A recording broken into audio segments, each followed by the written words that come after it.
দিল্লিতে আন্দোলনকারীদের উপর পুলিশি আক্রমণের প্রতিবাদে সিটি সেন্টারে বিক্ষোভ। দিল্লিতে যন্তর মন্তরে আন্দোলনরত শিক্ষার্থীদের উপর পুলিশি লাঠিচার্জ ও টিয়ার গ্যাস ছোড়ার আক্রমণে প্রতিবাদে সিটি সেন্টার এলাকায় এক যৌথ বিক্ষোভ সভার আয়োজন করা হয়। All India Democratic Student Organisation, All India Democratic Youth Organisation এবং অল ইন্ডিয়া মহিলা সাংস্কৃতিক সংগঠনের যৌথ উদ্যোগে এই প্রতিবাদ কর্মসূচি অনুষ্ঠিত হয়। প্রতিবাদ সভায় এআইডিএসওর ত্রিপুরা রাজ্য সম্পাদক রাজু ভট্টাচার্য বলেন, ন্যাশনাল টেস্টিং এজেন্সি পরিচালিত 90টিরও বেশি পরীক্ষার প্রশ্নপত্র লিক হয়েছে, যার দায় স্বীকার করে কেন্দ্রীয় শিক্ষামন্ত্রী ধর্মেন্দ্র প্রধানের অবিলম্বে পদত্যাগ করা উচিত। তিনি অভিযোগ করেন, সংসদ অভিযানের প্রস্তুতি নেওয়ার সময় দিল্লির যন্তর মন্তরে শান্তিপূর্ণ আন্দোলনকারীদের উপর পুলিশ নির্মমভাবে হামলা চালিয়েছে। এই ঘটনার প্রতিবাদে এবং দায়ী পুলিশ কর্মকর্তাদের দৃষ্টান্তমূলক শাস্তির দাবিতে এআইডিএসও সারা দেশে দুদিনের প্রতিবাদ অভিযান চালাচ্ছে। রাজু আচার্য আরও বলেন, ক্ষতিগ্রস্ত শিক্ষার্থীদের উপযুক্ত ক্ষতিপূরণ দিতে হবে এবং শিক্ষামন্ত্রীর পদত্যাগের দাবিতে দেশজুড়ে ক্যাম্পাস ও জেলায় জেলায় ছাত্র যুব আন্দোলন গড়ে তুলতে হবে।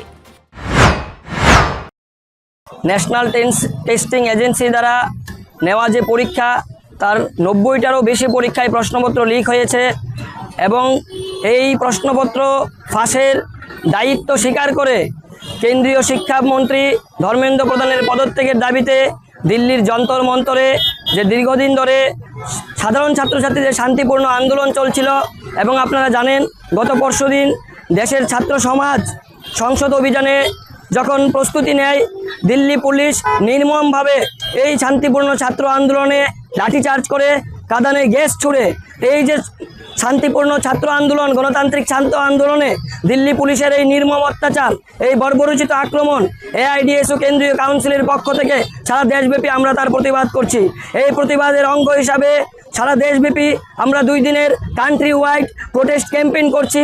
তারই ধারাবাহিকতায় আজকে All India Democratic Student Organisation, All India Democratic Youth Organisation, All India Mahila Sanskritik সংগঠনের যৌথ উদ্যোগে আজকের এই প্যারাডাইস চমনিতে আমরা যে আওয়াজ তুলছি, এই দিল্লি পুলিশকে অবিলম্বে যেই সমস্ত আধিকারিক এই নির্মম বর্বরোচিত আক্রমণের সাথে যুক্ত, তাদেরকে দৃষ্টান্তমূলক শাস্তি দিতে হবে এবং এই পরীক্ষায় ক্ষতিগ্রস্ত ছাত্রছাত্রীদের অবিলম্বে ক্ষতিপূরণ দিতে হবে।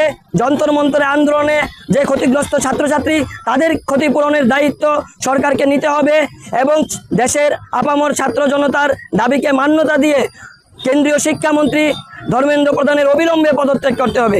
এই দাবিতে আমাদের এই আন্দোলন চলছে এবং দিল্লির এই যন্তর মন্তরের আন্দোলনকে সমর্থন করে সারা দেশে, রাজ্যে রাজ্যে, ক্যাম্পাসে ক্যাম্পাসে, জেলায় জেলায় প্রত্যেকটা শিক্ষা প্রতিষ্ঠানে ছাত্র আন্দোলন, যুব আন্দোলন গড়ে তোলার আহ্বান আমরা আজকে দিচ্ছি এই অবস্থান থেকে। আমি রাজু আচার্য, রাজ্য সম্পাদক এআইডিএসও ত্রিপুরা রাজ্য কমিটি। রিপোর্ট সংবাদ প্রতীক্ষা।